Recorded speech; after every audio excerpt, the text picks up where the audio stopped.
नमस्कार मित्रों, आज हम सीखेंगे हिंदी साहित्य का पार्ट 1 वीरगाथा काल। इसको हम कहते हैं आदिकाल। वीडियो में आगे बढ़ने से पहले आप सभी से एक ज़रूरी रिक्वेस्ट, प्लीज़ हमारे वीडियो को लाइक करें और नए हैं तो चैनल को सब्सक्राइब करें। कोई प्रश्न है तो कमेंट में प्रश्न करके पूछ सकते हैं। तो पढ़ते हैं मित्रों वीरगाथा काल। वीरगाथा काल यहाँ पे दिया हुआ है। वीरगाथा काल को आदिकाल भी कहा जाता है। इस काल में भारत का राजनीतिक वातावरण अशांत था। देश पर बाहर से आक्रमण हो रहे थे। देश के भीतर कोई शक्तिशाली केंद्रीय सत्ता नहीं थी। अनेक छोटे छोटे शासक थे जिनके बीच पारस्परिक ईर्ष्या दोष था। वे आपस में लड़ते भी रहते थे। अतः देश की राजसत्ता निरंतर क्षीण होती जा रही थी। दोस्तों, वीरगाथा काल की बातें बताई जा रही है। अर्थात वीरगाथा काल में हमारे देश में जो स्थिति थी, जो अनेक साहित्यकारों ने स्थिति को देखते हुए, किताबों को अध्ययन करते हुए जो स्थिति थी उसका वर्णन किया है वीरगाथा काल में। सबसे महत्वपूर्ण है कि वीरगाथा काल का जो सन है 1050 से 1375 ईस्वी, और वीरगाथा काल को आदिकाल भी कहा जाता है। ये महत्वपूर्ण है मित्रों, इसको याद रखना है। आगे लिखा हुआ है, जब देश में युद्ध और संघर्ष का वातावरण हो तो स्वाभाविक ही था कि इस काल के कवि वीर रस की कविताएं लिखते। यद्यपि इस काल की रचनाओं में वीर रस की प्रधानता थी, किंतु श्रृंगार रस की भी उनमें प्रचुर मात्रा थी। कवियों ने जहाँ किसी राजा प्राय अपने आश्रयदाता की वीरता, उसके यश और शौर्य का अतिशयोक्तिपूर्ण वर्णन किया है, वहीं वे राजकुमारियों के सौंदर्य का सुंदर अंकन करने में भी नहीं चूके हैं। अतः इस काल की कविता का सामान्य विषय है किसी राजकुमारी के रूप पर किसी राजा का आसक्त होना, उसी राजकुमारी को लेकर दोनों पक्षों के बीच युद्ध होना। इन परिस्थितियों में कवियों को राजाओं के पराक्रम, शौर्य, प्रशस्ति और राजकुमारियों के श्रृंगार, उनके स्वयंवर व हरण का विस्तृत एवं अतिरंजित वर्णन करने का शुभावसर मिला। अतः इस काल के कवियों की रचनाएं वीर और श्रृंगार रस से परिपूर्ण हैं, जिनमें वीर रस और श्रृंगार रस गौण है, यानी वीर रस प्रधान है और श्रृंगार रस गौण है। याद रखना मित्रों कि जो आदिकाल में रचनाएं रची गई हैं, अर्थात जो रचनाएं की गई हैं कवियों के द्वारा, उनमें वीर रस जो है वो प्रधान है और श्रृंगार रस जो है गौण है। वीरगाथा काल की कविता युद्ध के उन्माद, खड़गों की झंकारों और विजय की हुंकारों की कविता है। अतः इसमें ओजपूर्ण शब्दावली की भरमार है। संपूर्ण वीरगाथा काल की रचनाओं की गणना करना यहाँ आवश्यक नहीं है।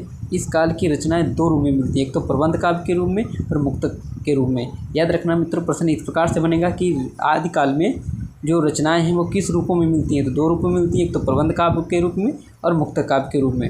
ये प्रश्न बनेगा, प्रश्न का उत्तर होगा। मुक्तक रचनाएं सामान्यतः वीर गीत हैं। याद रखना, मुक्तक रचनाएं जो कहें किस प्रकार की हैं, वो सामान्यतः वीर गीत हैं। वीरगाथा काल का सबसे प्राचीन ग्रंथ खुमान रास है। दोस्तों, यहाँ से प्रश्न बनना शुरू हो गए और यही सबसे महत्वपूर्ण प्रश्न है। यदि प्रश्न आ जाए कि वीरगाथा काल का सबसे प्राचीन ग्रंथ कौन सा है, तो खुमान रास है। इसका रचयिता कौन है? दलपति विजय है। यानी जो प्राचीन ग्रंथ है खुमान रास, और खुमान रासों के जो रचयिता हैं वो दलपति विजय थे। इस काल का सबसे प्रसिद्ध काव्य आप सभी को पता है, पृथ्वीराज रासो। देखिए, प्राचीन ग्रंथ पूछे, यानी वीरगाथा काल का सबसे प्राचीन ग्रंथ तो खुमान रासो है। इसका रचयिता दलपति विजय था। और इस काल का सबसे प्रसिद्ध काव्य पूछता है तो प्रसिद्ध काव्य जो है पृथ्वीराज रासो है। इसके रचनाकार चंद्रवरदायी थे। ये आपने बहुत बार पढ़ा होगा, हम हाई स्कूल से इंटर से पढ़ते हुए आ रहे हैं और इसको आज भी याद करना है।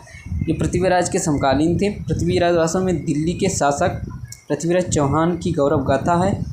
यह काव्य बड़ी मार्मिक और ओजपूर्ण भाषा में लिखा गया है। इसमें नायक के प्रेम पक्ष और शौर्य दोनों का वर्णन सजीव और प्रभावोत्पादक वर्णन मिलता है। इस काल की एक अन्य रचना आलाखंड है। इसे भी याद रखना, आलाखंड है, और इसका जो लेखक है वो जगनिक था। इस ग्रंथ में आला और उदल की वीर कथा का वर्णन है। यह बड़ी ओजस्वी रचना है। आजकल भी वर्षा ऋतु में देहातों में लोग बड़े उत्साह और उमंग से आला गाते और सुनते हैं। नरपतिनाल बीसलदेव रासो नामक काव्य इस काल की एक अन्य प्रमुख रचना है। इसको भी याद रखना, बीसलदेव रासो, ये नरपतिनाल ने लिखी है। इसमें राजपूताना के राजा बीसलदेव की कीर्ति का वर्णन है। भट्ट केदार द्वारा लिखा गया जयचंद्र प्रकाश। याद रखना, जयचंद्र प्रकाश, इसके लेखक कौन है? भट्ट केदार। प्रश्न आता है कि भट्ट केदार के द्वारा कौन सी रचना लिखी गई है? 4 ऑप्शन दिए होंगे, तो उसमें जो जयचंद्र प्रकाश होगा वो जो है सही होगा।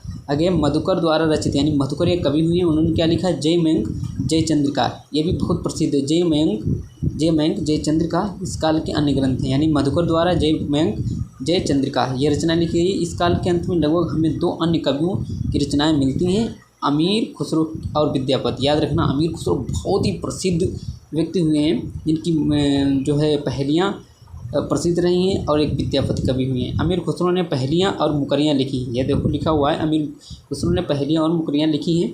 और विद्यापति के श्रृंगार और भक्ति के गीतों का संग्रह पदावली में, यानी पदावली में किसकी? विद्यापति के श्रृंगार और भक्ति के गीतों का संग्रह पदावली है। खुसरो की पहेलियाँ और मुकरियों में खड़ी बोली के प्रारंभिक रूप का दर्शन होता है। विद्यापति की पदावली के गीतों पर मैथिली का प्रभाव पड़ा है। याद रखना, विद्यापति जो प्रश्न ऐसे पूछा जाएगा, विद्यापति की जो पदावली है उसमें जो गीत हैं उनमें किस भाषा का प्रभाव है, तो वो मैथिली भाषा का प्रभाव पड़ा है मित्रों। इस प्रकार से याद रखना है। आगे भक्तिकाल है, भक्तिकाल हम नेक्स्ट वीडियो में पढ़ेंगे मित्रों। आज हमारी ये जानकारी कैसी लगी ज़रूर बताएं, कमेंट में लिखिए। वीडियो अच्छा लगा है तो लाइक करें। धन्यवाद।